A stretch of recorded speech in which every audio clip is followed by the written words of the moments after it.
22 मार्च 1635 का वह दिन जब दिल्ली दरबार में एक नए सिंहासन को पेश किया गया। इस खास तारीख को चुनने का मकसद था बादशाह शाहजहां के गद्दी पर बैठने की 7वीं सालगिरह।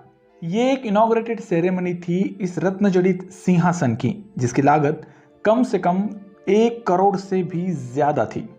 दरबार में प्रस्तुत इस सिंहासन को देख दरबारी हक्का बक्का रह गए। इसकी सुंदरता दरबार में 4 चांद लगा रही थी। सिंहासन का सबसे अट्रैक्टिव पोर्शन था ऊपरी भाग में लगा चमकीला पत्थर। इस पत्थर को देख ये आभास हो रहा था कि ये बस इसी सिंहासन के लिए बना हुआ है। सारे सिंहासन की सुंदरता एक तरफ और इस पत्थर की सुंदरता दूसरी तरफ थी। दरबारी सिंहासन से भी ज्यादा उस चमकीले पत्थर पर नजर गड़ाए बैठे थे। खैर, इस चमचमाते पत्थर को कोहिनूर कहा जाता है, जो आज भी उतना ही चर्चित है जितना कि उस समय था। इसकी कहानी एक तिलस्मी चिराग जैसी है, जिसके अंदर छुपे हैं कई राज। कोहिनूर के बारे में यह मान्यता है कि जिस किसी ने इस बेशकीमती हीरे को अपनाया वो हमेशा के लिए बर्बाद हो गया। कई इतिहासकार इसे श्रापित हीरे की उपमा भी देते हैं। यह हीरा इतिहास के कई रियासतों के उभरने और मिटने का साक्षी भी रहा है। कोहिनूर शब्द का अर्थ होता है the mountain of the light, यानी रोशनी का पहाड़। इस 105.6 कैरेट वाले हीरे का वजन 12 ग्राम है। वर्तमान में यह हीरा ब्रिटिश घराने के शाही ताज में जड़ा हुआ है। इसे दुनिया का सबसे मशहूर हीरा कहा जाता है। तो चलिए जानते हैं इस कोहिनूर की कहानी को इन डिटेल में। दोस्तों, आपको बता दूं कि ये हीरा महज एक 105 कैरेट का चमकीला पत्थर नहीं है, बल्कि ये भारतीय इतिहास और संस्कृति का एक अभिन्न अंग है, जिसे चाहकर भी हम कभी मिटा नहीं सकते। इस नायाब हीरे की कहानी दक्षिण में स्थित वारंगल के गोलकोंडा खदानों से होती है। माना जाता है कि सबसे पहले ये हीरा काकतीय साम्राज्य की धरोहर हुआ करता था, जहां 1321 में इसे तुगलक वंश के एक शासक गयासुद्दीन शाह ने जीतकर उत्तर भारत लाया था। एक अन्य थियरी की माने तो यह हीरा 13वीं शताब्दी में ही दिल्ली सल्तनत के पास था, जिसे अलाउद्दीन खिलजी के वफादार मलिक गफूर ने देवगिरी से लूटकर दिल्ली लाया हुआ था। मुगलों के पास यह हीरा 1226 में आया, जब पानीपत की लड़ाई में बाबर ने लोधी वंश के आखिरी शासक इब्राहिम लोधी को हराकर इस हीरे के साथ सारे खजाने को अपने नाम कर लिया। आगे चलकर यह हीरा बादशाह शाहजहां के मयूर सिंहासन का हिस्सा बना, जिसका जिक्र मैंने वीडियो के शुरुआत में किया था। इस सिंहासन के निर्माण के लगभग 1 शताब्दी तक मुगलों ने इस हीरे पर अपना वर्चस्व जमाए रखा। समय के साथ साथ इस हीरे की ख्याति विदेशों में भी फैलने लगी। बाहरी शासक इसकी चकाचौंध से आकर्षित हो रहे थे और इसे पाना चाहते थे। इसलिए उन्होंने लूट की मंशा से भारत की भूमि पर एक एक करके कदम रखना शुरू कर दिया। अब साल आया 1729 का, जब एक फारसी आक्रमणकारी नादिर शाह ने मुगलिया सल्तनत पर हमला कर दिल्ली को बेतहाशा लूटा। जब वो ईरान वापस लौटा तब उसके पास करोड़ों सोने के साथ साथ वो कोहिनूर जड़ित सिंहासन भी था। पहली बार इस हीरे ने भारत के बाहर कदम रखा था। इसके बाद नादिर शाह की मौत हो गई और यह हीरा अफगानिस्तान के सुल्तान अहमद शाह दुर्रानी के पास पहुंच गया। अहमद शाह दुर्रानी की मौत के बाद यह हीरा उसके बेटे शाह शुजा के पास रहा। कई सालों तक यह हीरा उसी के पास था। कोहिनूर के भारत लौटने की कहानी भी यही से शुरू होती है। वो हुआ यूं कि सिख साम्राज्य के शासक महाराजा रंजीत सिंह द्वारा दुर्रानी साम्राज्य को तहस नहस कर दिया था। इसी बीच शाह शुजा महाराज रंजीत सिंह से अपनी सल्तनत को बख्शने की भीख मांगता है। बदले में वो उन्हें बेशकीमती सोना और कोहिनूर भी देता है। दोनों के बीच हुई इस संधि ने दुर्रानी सल्तनत को महाराजा रंजीत सिंह से बचा लिया था। साथ ही साथ कोहिनूर की भारत की भूमि में घर वापसी भी कराई थी। रंजीत सिंह ने आगे चलकर इस कोहिनूर हीरे को उड़ीसा के पुरी मंदिर को देने की बात की, मगर अंग्रेजों ने इस पर कभी अमल नहीं किया। आगे चलकर कुछ ऐसे समीकरण बने जिससे यह हीरा ब्रिटिश साम्राज्य के अधीन चला गया। 1848 में ब्रिटिश और सिखों के बीच एक युद्ध हुआ, जिसे इतिहास में सेकेंड एंग्लो सिख वॉर कहा जाता है। इस युद्ध में हुई हार की वजह से उस वक्त के सिख शासक दिलीप सिंह को यह हीरा ब्रिटिशर्स को सौंपना पड़ा। कई इतिहासकार इसे ब्रिटिशर्स की एक घिनौनी चाल मानते हैं, क्योंकि उस वक्त दिलीप सिंह की उम्र एक नाबालिग लड़के जितनी थी। लिहाजा इतनी छोटी उम्र के बच्चे से इस हीरे को छीनना अंग्रेजी हुकूमत का सबसे निचले दर्जे वाला काम था। खैर, सन 1850 में भारत के गवर्नर डलहौजी ने कोहिनूर को इंग्लैंड की महारानी विक्टोरिया को तोहफे में भेजा था। इस हीरे की भारत से इंग्लैंड पहुंचने की कहानी भी बहुत दिलचस्प है। डलहौजी ने कोहिनूर को पानी के जहाज के सहारे इंग्लैंड भेजने का फैसला किया था। उनकी इस शिप का नाम मेडिया था।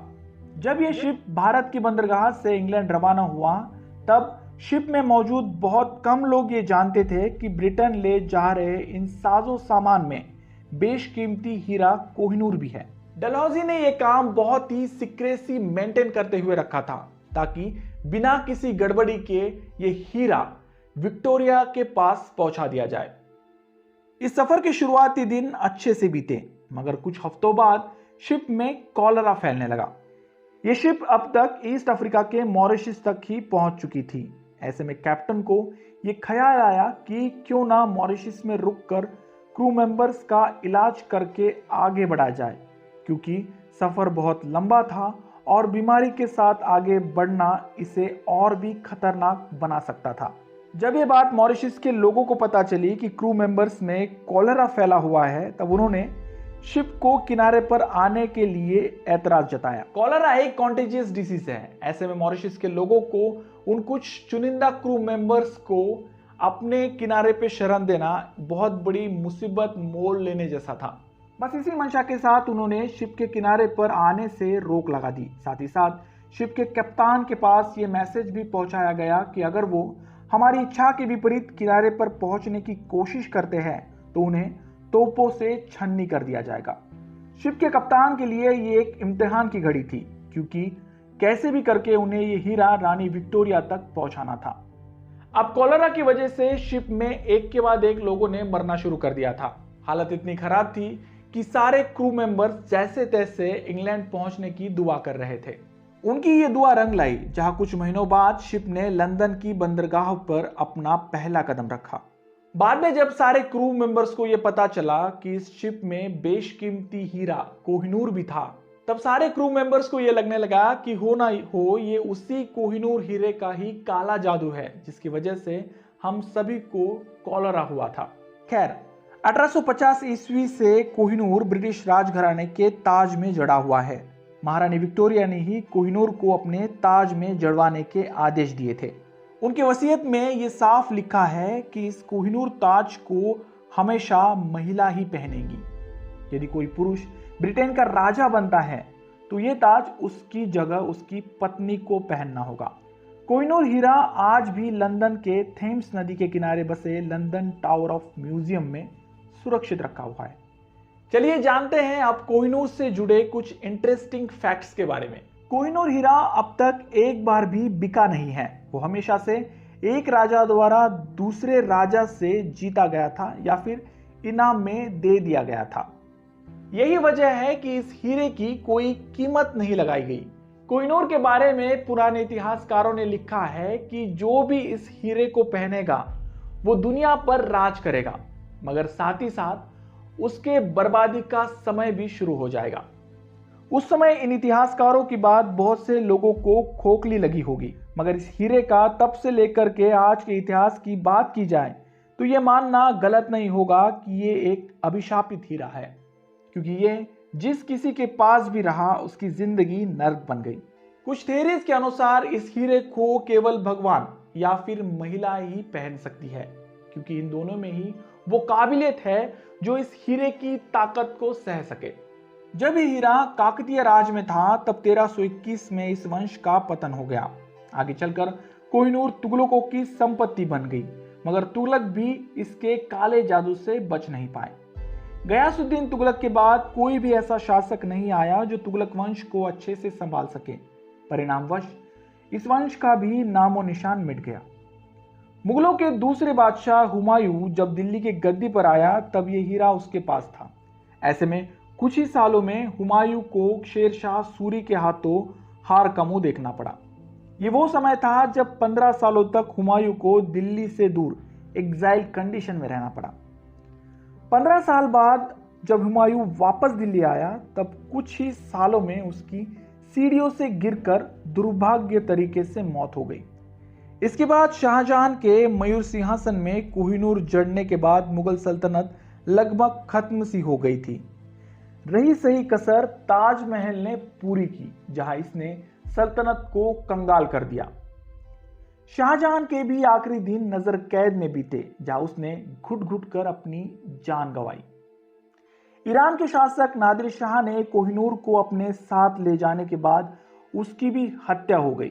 आगे चलकर यह हीरा पंजाब के शासक महाराजा रंजीत सिंह के पास आया, जहां ये उनकी सल्तनत को भी ले डूबा। ऐसा माना जाता है कि यह हीरा कहीं भी हो मगर अपना असर डालना नहीं छोड़ता। यह सत्य है कि जब से यह हीरा ब्रिटिश साम्राज्य का हिस्सा बना है, तब से ब्रिटेन के पतन की भी कहानी शुरू हो गई है। द्वितीय विश्व युद्ध से पहले ब्रिटेन एक कॉलोनाइज्ड पावर हुआ करता था, मगर इसके बाद ब्रिटेन की ये जगह अमेरिका ने ले ली, जो आज भी बरकरार है। वैसे इस हीरे के बारे में आपकी क्या राय है? क्या ये हीरा वाकई में अभिशापित हीरा है? कमेंट बॉक्स में जरूर लिखें। अब जाते जाते रोज की तरह एक आसान सा सवाल। दोस्तों, आजादी के बाद भारत लगातार ब्रिटेन की गवर्नमेंट से कोहिनूर की मांग करते आ रहा है। उसके मुताबिक भारत ही वो इकलौता देश है जो इस हीरे पर अपना हक बता सकता है, मगर इस रेस में केवल भारत ही नहीं है। ऐसे में आपके लिए सवाल यह है कि भारत के अलावा और दूसरे 2 देश ऐसे कौन से हैं जो कोहिनूर पर अपना दावा ठोकते हैं? आपका जवाब कमेंट बॉक्स में जरूर लिखें। वीडियो अच्छा लगे तो प्लीज इसे लाइक कर अपने दोस्तों में शेयर करना ना भूलें। और हाँ, आपको अगर मेरा काम वाकई में अच्छा लगता है तो प्लीज चैनल को सब्सक्राइब कर देना। मिलते हैं अगले वीडियो में ऐसे किसी हिस्टोरिकल और इंटरेस्टिंग फैक्ट्स को लेकर। तब तक के लिए धन्यवाद।